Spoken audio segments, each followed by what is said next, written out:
At the wedding, I accidentally spilled a glass of wine on my DIL's mother's $50,000 dress. My DIL immediately slapped me and shouted, "Useless old woman, clean it now." My son just laughed. I left, but when I got home, I'm glad to have you here. Follow my story until the end and comment the city you're watching from so I can see how far my story has reached. I'm Collen, and at 65 years old, I thought I'd seen enough of life to handle anything. I was wrong. Nothing could have prepared me for what happened at my son's wedding, the moment that shattered 28 years of believing I was a good mother. The reception was everything Calliope had dreamed of. Crystal chandeliers cast warm light over tables draped in ivory silk, each centerpiece worth more than my monthly grocery budget. I wore my best dress, the navy blue one I'd bought for special occasions, though it felt shabby compared to the designer gowns floating around me. I was trying so hard to blend in, to not embarrass Darren. My son looked handsome in his tuxedo, his dark hair perfectly styled, but there was something distant in his eyes when he looked at me, something that hadn't been there when he was little, when I was his whole world. The accident happened during the toasts. I was holding a glass of red wine, my hands trembling slightly from nerves, when someone bumped into me from behind. The wine flew from my glass in what felt like slow motion, a crimson arc that landed squarely on Norma's dress. $50,000. That's what Calliope screamed as she rushed to her mother's side. The dress was custom-made, imported from Italy, and now it was stained with cheap reception wine. Norma stood there frozen, her face twisted in disgust as she looked down at the spreading stain. "You clumsy old woman?" Calliope's voice cut through the sudden silence. Every conversation in the room stopped. Every eye turned to us. "Do you have any idea what you've done?" I stammered an apology, reaching for napkins, trying to dab at the stain. "I'm so sorry. It was an accident. Let me help." The slap came without warning. Calliope's palm connected with my cheek with such force that I stumbled backward, nearly falling. The sound echoed through the ballroom like a gunshot. "Don't touch her!" Calliope shrieked. "You've done enough damage. Clean it up now, you useless old woman!" I stood there, my cheek burning, my heart pounding so hard I could hear it in my ears. The room was dead silent, except for the soft clink of ice in abandoned glasses. 100 guests stared at me like I was something disgusting they'd stepped in. But the worst part, the part that broke something inside me forever, was Darren's reaction.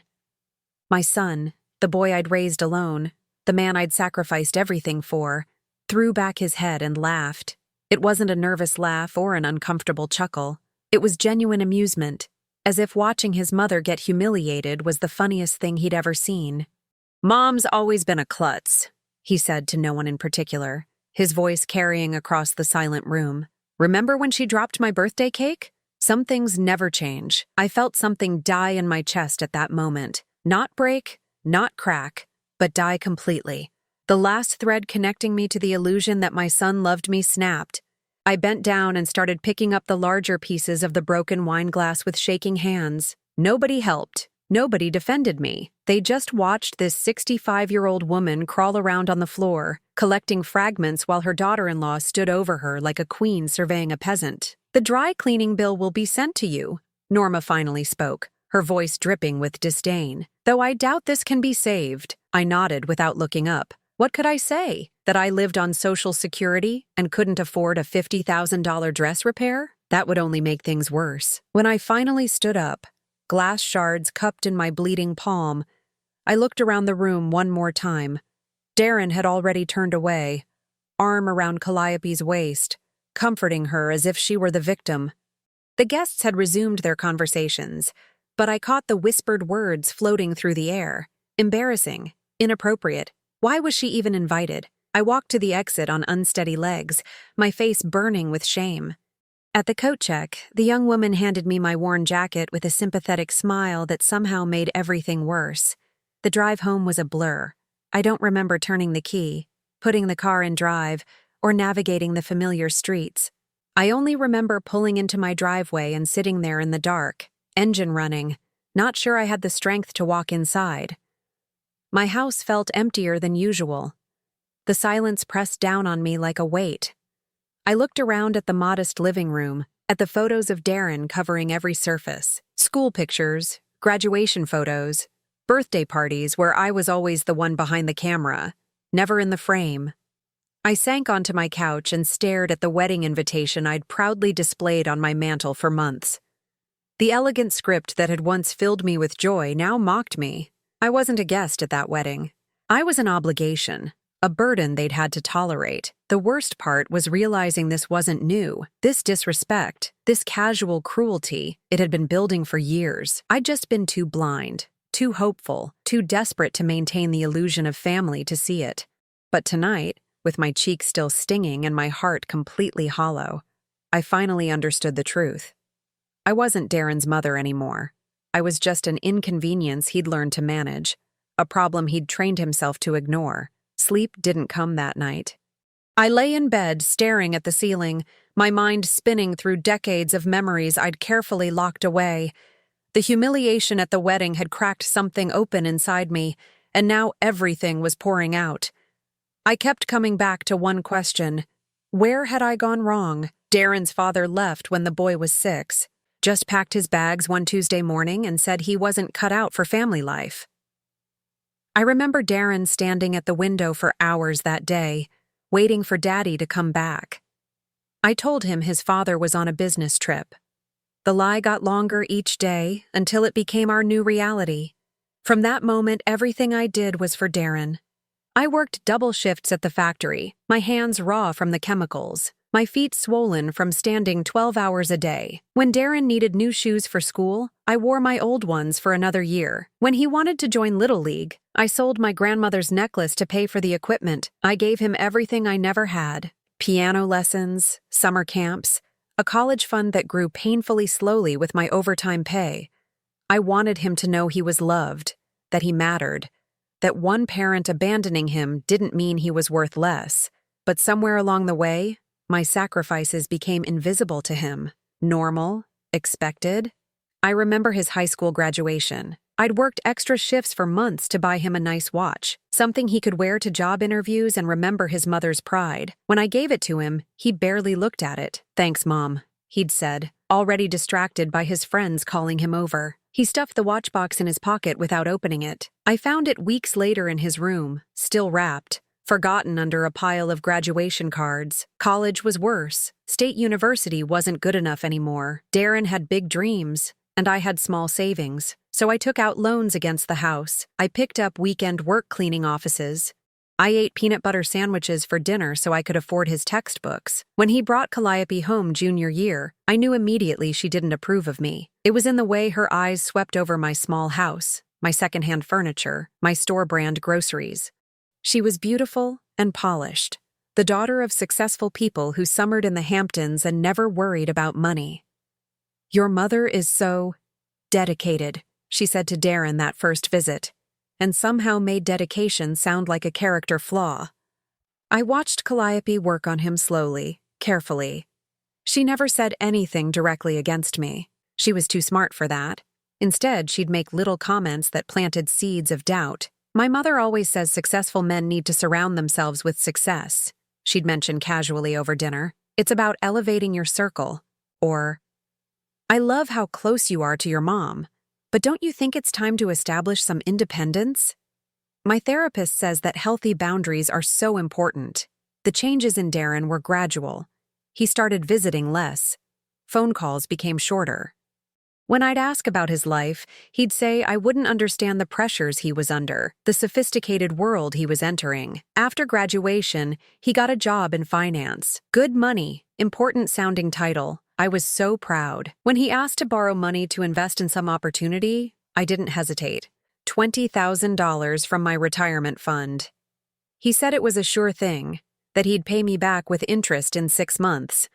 The 6 months became a year. The year became 2. When I finally asked about it, he looked at me like I was being petty. "Mom, that wasn't a loan," he said, his voice patient like he was explaining something to a child. "That was an investment in my future. I thought you understood that." But I remembered clearly. I remembered him promising to pay it back. I remembered him calling it a loan. But somehow, in his mind, my sacrifice had transformed into his entitlement. The engagement came with another request.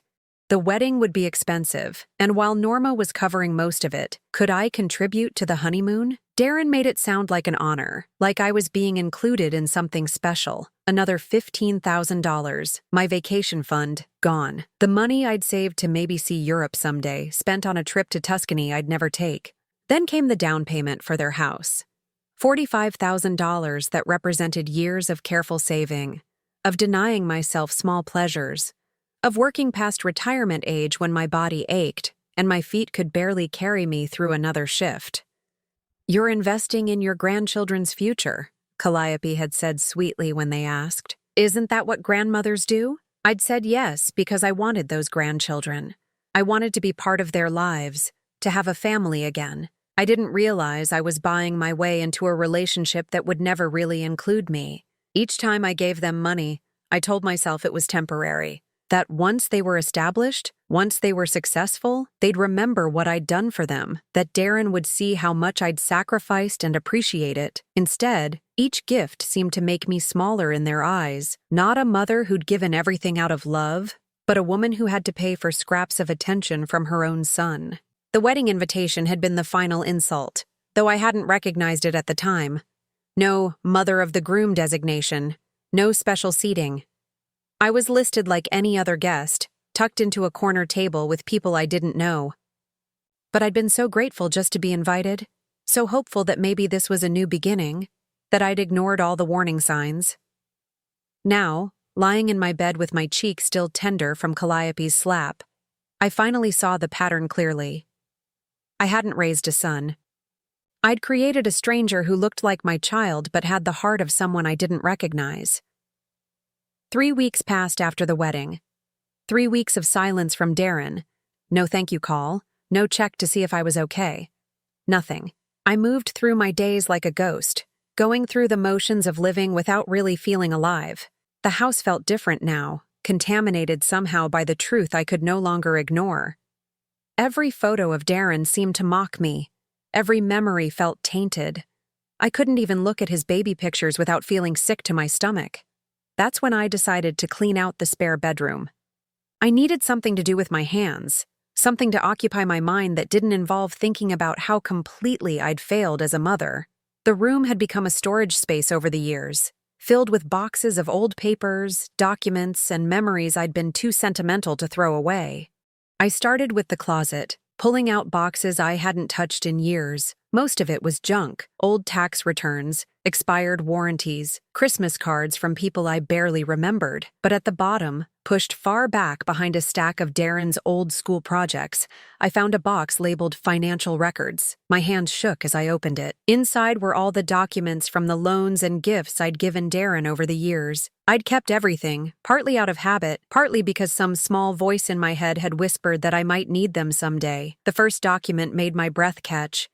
The original loan agreement for the $20,000 Darren had borrowed for his investment opportunity. In his own handwriting, he'd written, "I, Darren Mitchell, agree to repay my mother, Collen Mitchell, the sum of $20,000 within 6 months of this date, with 3% interest."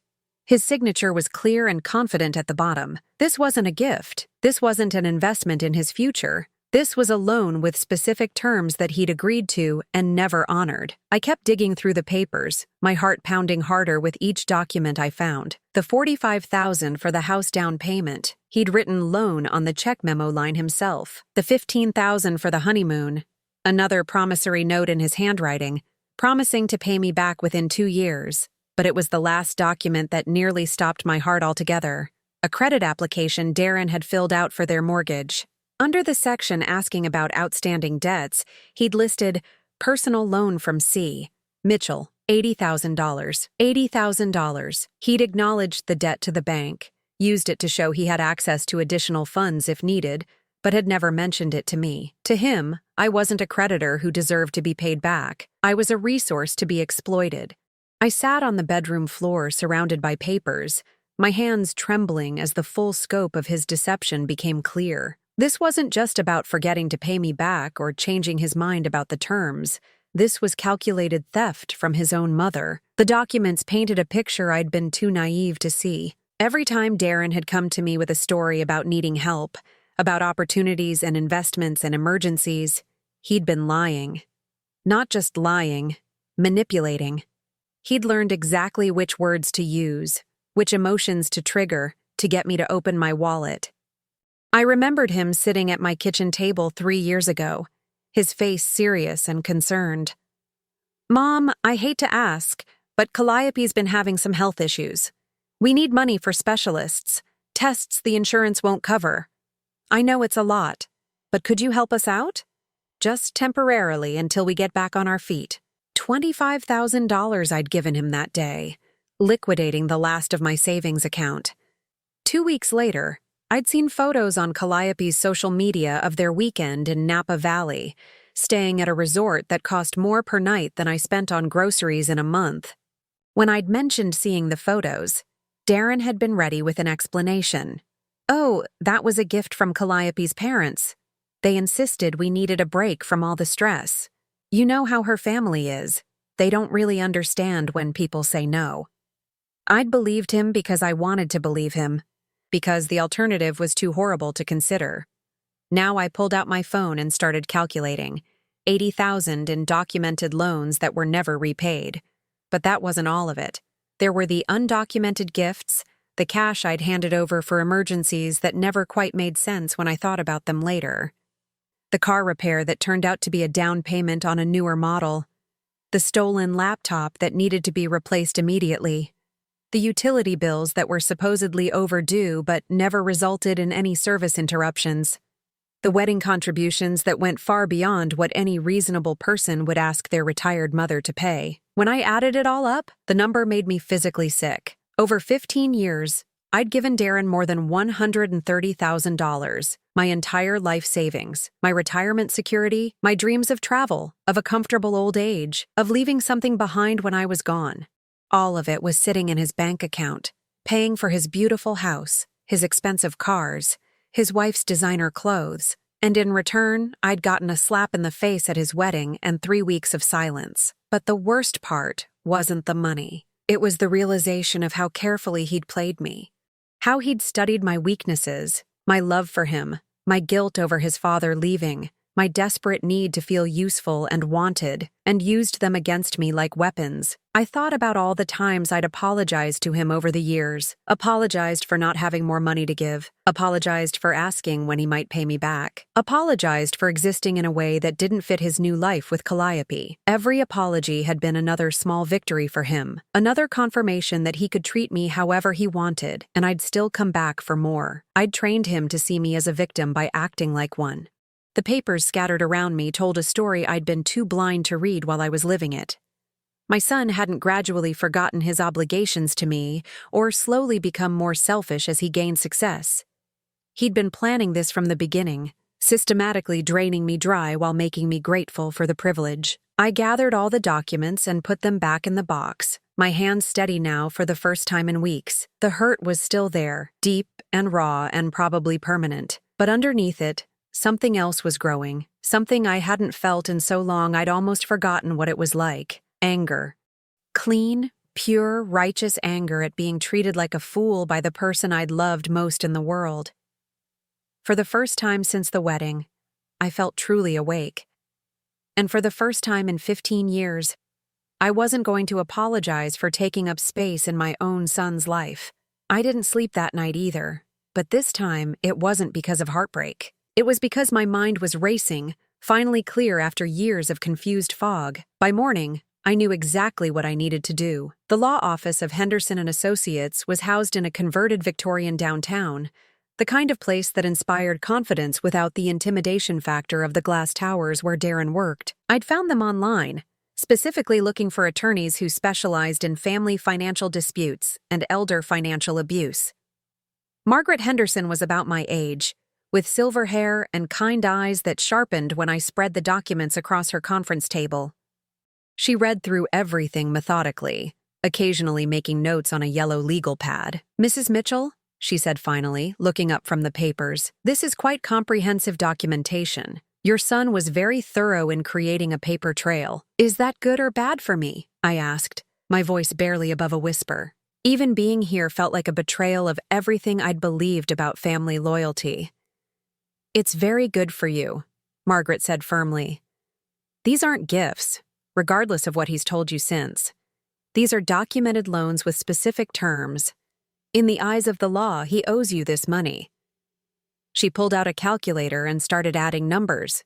Based on these documents alone, the outstanding debt is approximately $83,000. That doesn't include any undocumented cash gifts, and it doesn't include interest on the overdue amounts. $83,000. The number hung in the air between us like a physical weight. What are my options? I asked. Margaret leaned back in her chair. Several. We could start with a formal demand letter, giving him 30 days to respond with a payment plan. If he refuses or ignores it, we can file a civil lawsuit to recover the debt. With documentation this clear, I'd be very confident about our chances. And if I do nothing, then he keeps your money and continues to treat you like you don't matter. Her voice was gentle but direct. Mrs. Mitchell, I've seen cases like this before. Adult children who view their parents as unlimited ATMs. It rarely stops until the parent puts up boundaries. I thought about Darren's laugh at the wedding, about Calliope's slap, about 3 weeks of silence. If I do this, there's no going back, is there? He'll never forgive me. Margaret studied my face carefully. Can I ask you something? When was the last time your son did something that required your forgiveness? The question hit me like a punch to the chest. I opened my mouth to answer and realized I couldn't. When had Darren last apologized to me for anything? When had he last acknowledged hurting me or making a mistake? Mrs. Mitchell, you're not destroying a relationship by demanding basic respect and honesty. You're trying to save whatever might be salvageable. She tapped the documents with her pen. Right now, you're not his mother. You're his victim. Is that really what you want to preserve? I signed the retainer agreement with hands that shook only slightly.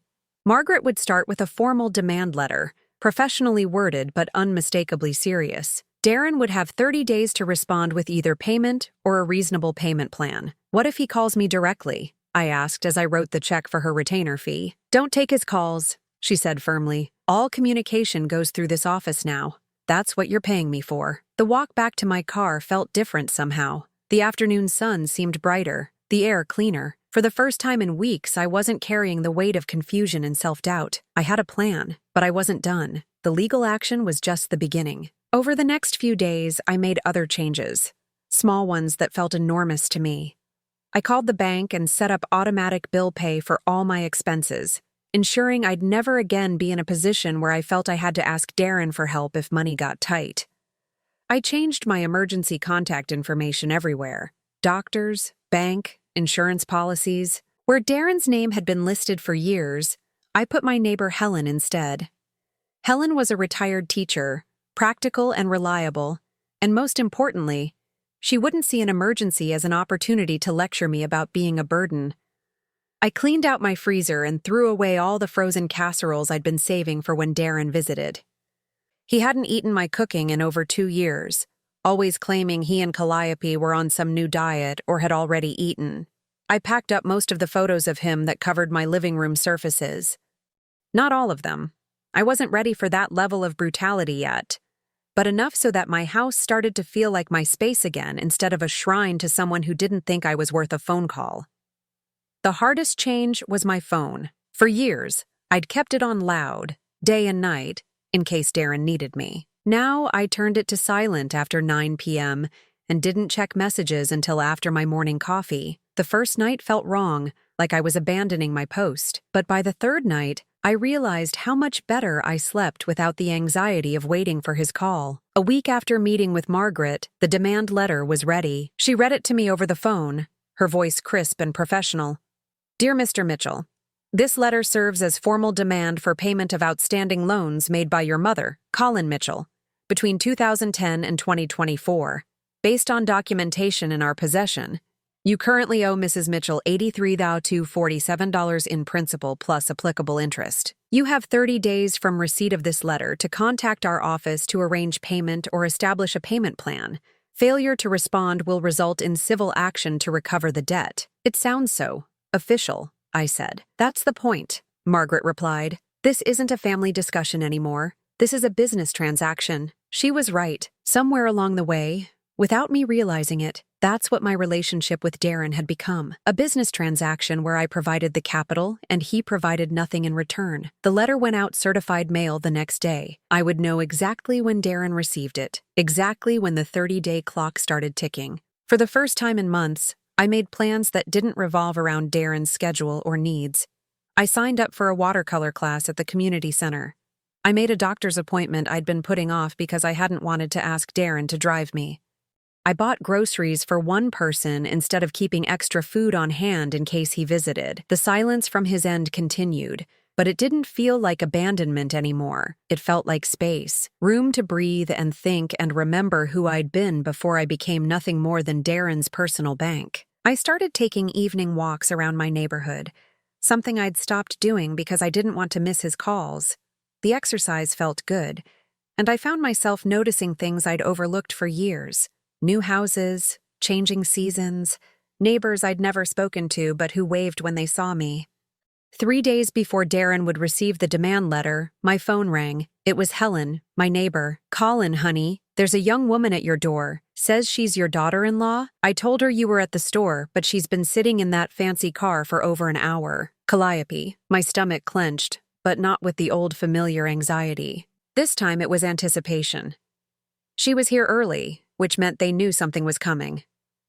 "Thanks for letting me know, Helen. I'll be home in a few minutes." I wasn't at the store. I was at the coffee shop 2 blocks away, reading a novel I'd bought on impulse.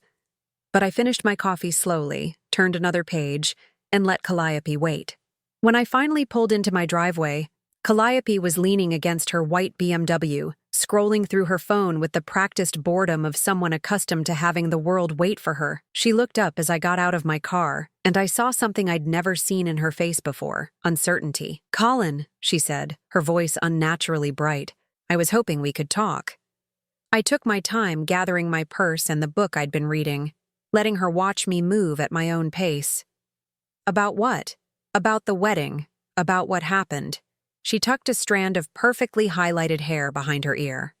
"I think there might have been some misunderstandings." I unlocked my front door and stepped inside, leaving it open behind me. She followed, her heels clicking on my hardwood floors. In my modest living room, surrounded by my comfortable, unfashionable furniture, she looked as out of place as I'd felt at her wedding. "Can I get you something to drink?"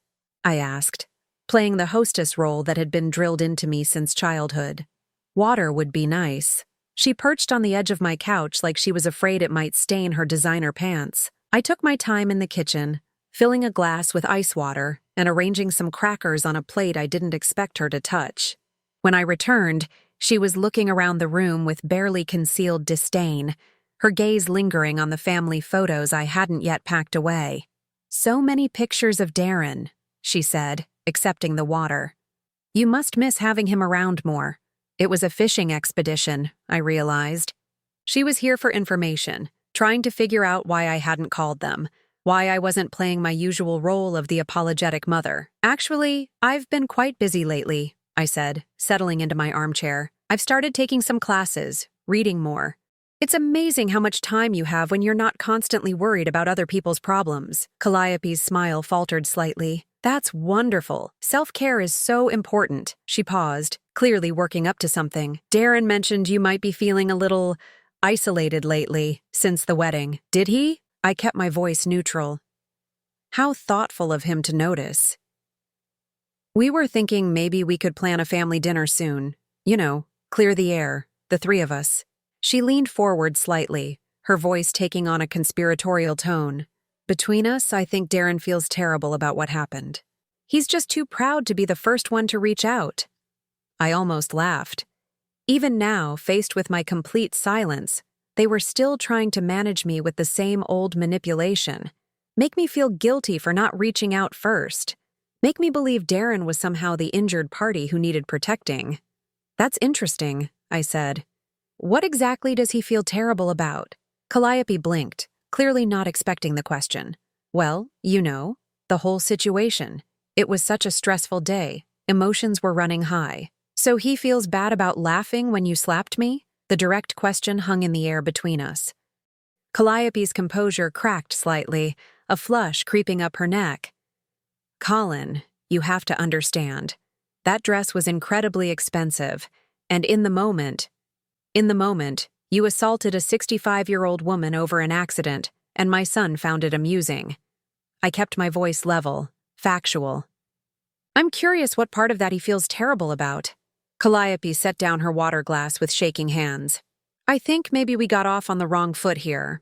I came to apologize, to try to make things right. Did you? I tilted my head.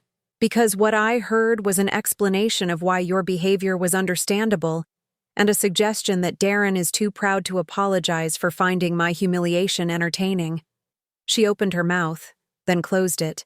For the first time in the years I'd known her, Calliope seemed to be at a loss for words. Let me ask you something, I continued. In the 3 weeks since your wedding, has Darren mentioned me at all? Has he wondered if I'm okay? If I was hurt by what happened? Of course he has, she said quickly, but I could see the lie in her eyes. What did he say? Another pause. He said you were probably fine, that you're tough. That's what they told themselves to justify their cruelty. Not that I was strong or resilient, but that I was tough enough to absorb whatever they dished out and keep coming back for more. You're right, I said. I am tough. Tougher than you think. The conversation was interrupted by the sound of a car in my driveway. Through the window I could see Darren getting out of his sedan, his face grim. He'd come to collect his wife and handle his mother. You called him, I said. It wasn't a question. Calliope had the grace to look embarrassed. I thought it might be better if we were all together for this conversation. The front door opened without a knock. Darren walked in like he still lived here, his stride confident and proprietary. He stopped short when he saw us sitting in the living room, clearly having expected to find his wife in tears and his mother apologizing. Mom, he said, his voice carefully controlled. Calliope said you two were having a talk. We were discussing her apology, I said, though I'm still waiting to hear it. Darren's jaw tightened. I think we're all a little emotional here. Maybe we should take a step back. I'm not emotional at all, I said. I'm quite calm, actually. Calmer than I've been in years. He moved to stand behind the couch where his wife sat, his hands resting on her shoulders in a gesture that was clearly meant to show solidarity. Look, what happened at the wedding was unfortunate. But accidents happen, and we all react differently under stress. Accidents happen, I repeated. Is that what we're calling it? Though the wine spill was an accident, Darren said firmly. Everything else was just reaction in the moment. I stood up, and both of them seemed to shrink back slightly. You know what, Darren? You're absolutely right. Accidents do happen, like me accidentally discovering some very interesting documents while I was cleaning this week. Something flickered in his eyes. What kind of documents? Oh, just some old paperwork, loan agreements, promissory notes, things I'd forgotten I'd kept. I smiled pleasantly. Amazing how different things look when you review them with fresh eyes. Darren's face went pale. Calliope looked between us, clearly sensing the shift in the room's dynamic, but not understanding what had changed. Mom, if this is about money, I interrupted. Why would this be about money? You've made it very clear over the years that family doesn't keep score. The silence stretched uncomfortably. Darren was calculating, trying to figure out how much I knew and what I planned to do with the information.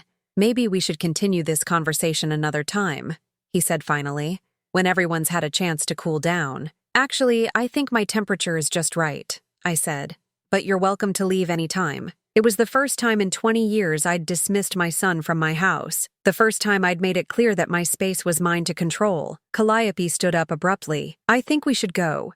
Darren hesitated, clearly not wanting to leave without some kind of resolution, some reassurance that I would go back to being the manageable mother he was used to. We'll talk soon, he said, moving toward the door. Will we? I asked. How interesting. You haven't called me in 3 weeks, but now we'll talk soon. They left without another word, Calliope's heels clicking rapidly across my porch. I watched through the window as they stood by their cars, having what appeared to be an intense conversation. Darren kept gesturing toward my house, his face animated with frustration. My phone rang 10 minutes after they drove away. Darren's number flashed on the screen. I let it go to voicemail. It rang again immediately. Another voicemail, then a third time. I turned the phone off and made myself a cup of tea. The demand letter reached Darren on a Tuesday. I knew because Margaret called me at exactly 10:47 a.m. to confirm delivery. By 11:15, my phone was ringing nonstop. I didn't answer. The voicemails started angry and escalated to desperate. "Mom, what the hell is this?" became, "Mom, please call me back. We need to talk about this," became, "Mom, I'm coming over if you don't pick up." By Wednesday, he was at my door. I watched through the window as he pounded on it, calling my name. I was in my kitchen making lunch, perfectly calm, while my son had what appeared to be a complete breakdown on my front porch. "I know you're in there," he shouted. "Your car is in the driveway." Helen appeared at her fence, watching the spectacle with undisguised concern. When Darren noticed her, he tried to compose himself, smoothing his hair and lowering his voice. "Have you seen my mother today?" he asked her, his tone forced casual. "She's not receiving visitors today," Helen called back, and I could have kissed her for it. Thursday brought Calliope, tears streaming down her perfectly made-up face. She stood in my driveway in a designer dress that cost more than my monthly budget, sobbing about how I was destroying their family.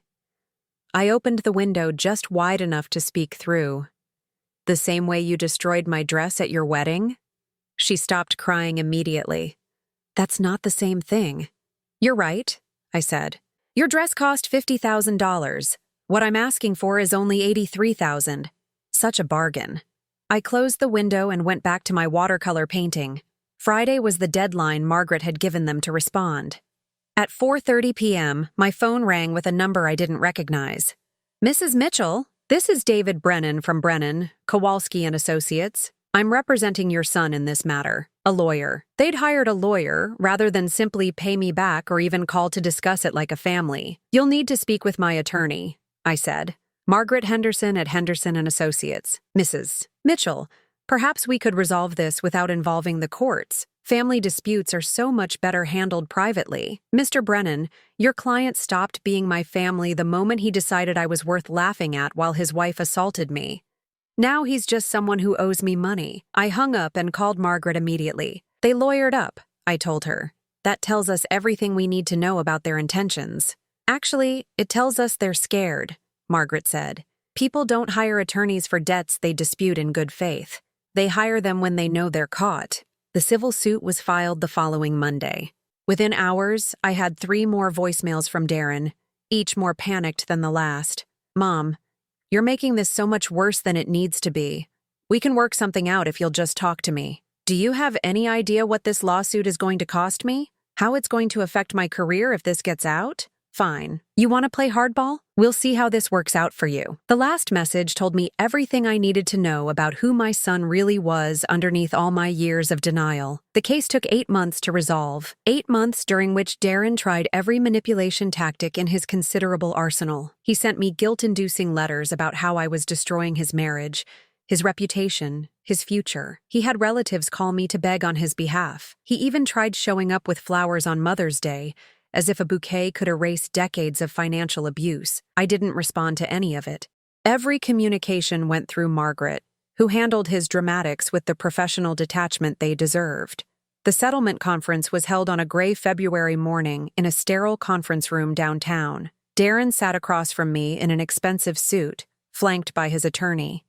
He looked older somehow, stress lines around his eyes that hadn't been there at his wedding. "Mrs. Mitchell," his lawyer began, "my client is prepared to offer $30,000 to settle this matter and put it behind both families." "Counteroffer," Margaret said without hesitation. "Full amount owed plus interest and attorney fees, $97,412. Darren's face went white. "That's impossible. I don't have that kind of cash." "You had it when you took it from your mother," Margaret replied coolly. "Figure it out." The negotiation lasted 6 hours.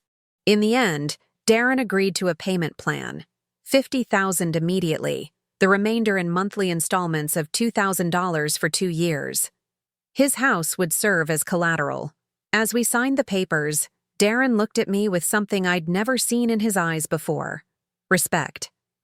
Not love, not affection, but the grudging respect one gives to an opponent who's proven themselves worthy. "Was it worth it?" he asked quietly while the lawyers finalized documents. "Destroying our relationship over money?" I met his gaze steadily. I didn't destroy anything, Darren. I just stopped pretending it existed. The first payment arrived exactly on schedule. So did the second and the third. Darren never missed one, which told me he'd always had access to the money. He'd simply chosen not to repay me because he'd never faced consequences for his theft. I used the initial $50,000 to do something I'd dreamed about for decades. I booked a month-long trip to Ireland. I stayed in small bed and breakfasts, explored ancient castles, and talked to strangers who knew nothing about my failures as a mother and saw only a woman interesting enough to share stories with. In a pub in County Cork, I met Eleanor, a retired schoolteacher from Dublin who was traveling alone for the first time since her husband's death. We spent 3 days exploring the countryside together, and when she mentioned she was thinking of visiting America, I invited her to stay with me. "You have family in California?" she asked. "I have a son," I said. "But we're not close." It was the first time I'd said it out loud without feeling ashamed. My son and I weren't close, and that was his choice, not my failure. Eleanor visited 6 months later, and we spent 2 weeks touring the wine country, hiking in national parks, and discovering that friendship at our age could be even richer than it had been in our youth. We made plans to travel together again, to places I'd never imagined I'd have the courage or resources to see. The monthly payments from Darren continued like clockwork. We never spoke, but every check that arrived felt like a small victory, not because of the money, but because it represented something I'd thought was impossible, holding my son accountable for his actions. A year after the settlement, Helen mentioned she'd seen Darren drive by the house several times, but never stop. "Maybe he wants to reconcile," she suggested gently. "Maybe," I agreed. "But reconciliation requires acknowledging wrongdoing, not just missing what you've lost." I wasn't bitter anymore. The anger that had sustained me through the legal proceedings had faded into something calmer, but more permanent. Acceptance. I accepted that I'd raised a son who was capable of treating his mother as badly as any stranger would. I accepted that my love for him hadn't been enough to make him a good person. I accepted that some relationships can't be saved, only survived. The house felt different now. Lighter. I'd redecorated with colors I loved instead of the neutral tones I'd thought were more acceptable. I'd replaced Darren's photos with pictures from my travels, images that reflected who I was becoming rather than who I'd been. On my 67th birthday, I treated myself to a day at the spa. As I sat in the massage chair, looking out at the garden through the window, I realized something remarkable. I was happy, not the desperate, conditional happiness that depended on Darren's approval, but a quiet, steady contentment that belonged entirely to me. That evening, Eleanor called from Dublin to wish me happy birthday. We talked for an hour about our plans for her next visit, about the cooking class we wanted to take together, about the small apartment she was considering renting in my neighborhood for extended stays. After we hung up, I sat in my garden with a glass of wine, watching the sunset paint the sky in shades of pink and gold. Somewhere across town, Darren was living his life without me in it. For the first time, that felt like his loss, not mine. The last payment arrived on schedule, along with a note in Darren's handwriting, "Debt paid in full." I deposited the check and threw the note away. Some debts, I'd learned, could never really be paid in full, but some freedoms were worth any price. Now I'm curious about you who listened to my story. What would you do if you were in my place? Have you ever been through something similar? Comment below, and meanwhile, I'm leaving on the final screen 2 other stories that are channel favorites, and they will definitely surprise you. Thank you for watching until here.